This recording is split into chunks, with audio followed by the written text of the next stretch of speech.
But కొన్ని important scenes దగ్గర ఎక్కువ రీసౌండ్ వస్తుంది అన్నమాట, లౌడ్ అంతే.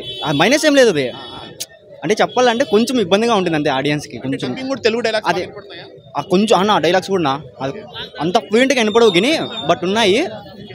ఓకే కొంచెం తమిళ్ వాసన అనమాట, తమిళ్ ఫ్లేవర్ అది ఓకే. బట్ ఇంట్రెస్టింగ్ గా కాన్సెప్ట్ కూర్చోబెట్టాడా 2.5 hours అంతే, కొంచెం తలనొప్పి. నాకైతే డిసప్పాయింట్ ఎక్కడంటే సూర్య ఓన్ వాయిస్ అంటే ఇంకా చాలా బాగుండండి, ఎక్సలెంట్ ఉండండి. ఓన్ వాయిస్ కాదు సూర్య అది. నెక్స్ట్ ఓవరాల్ సినిమా అంతా హెవీగా ఉంది. క్లైమాక్స్లో ఒక ట్విస్ట్ ఉందన్న, లీడ్ పార్ట్ 2నే నాన్న, లీడ్ ఏం లేదు చూస్తే తెలిసిపోతుంది. చాలా బాగుంటుంది నా. అది బ్యాక్గ్రౌండ్ ఏమంటే ఇది 24 కాకన్నా ఒకటి అది బ్యాక్ ట్రాక్ కూడా వస్తుంది, స్టోరీ ఒకటి వస్తుంది కంగుబాదని. ఆ సీన్స్ బాగున్నాయి. నెక్స్ట్ ఎండింగ్ ఒక ఎంట్రీ చాలా బాగుంది. డిఎస్ పేదలు కూడా మ్యూజిక్ అయితే హైలైట్, సినిమా మొత్తానికి BJM highlight. Main action scenes కోసం వస్తాం ఇట్లాంటి సినిమాకి, అదే ఫుల్ యాక్షన్స్ ఉన్నాయి సినిమా మొత్తం, ఏం లేవు అంతా హైలైట్.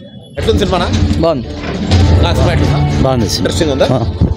సూపర్గా ఉన్నది బాగుంది. ఎట్లుంది సినిమా చెప్పండి. సినిమా సూపర్గా ఉందినా. 3D ఎఫెక్ట్ బాగుందా? 3D ఎఫెక్ట్ ఉందా? ఓ రేంజ్లో పెట్టినాడు సినిమా మాత్రము.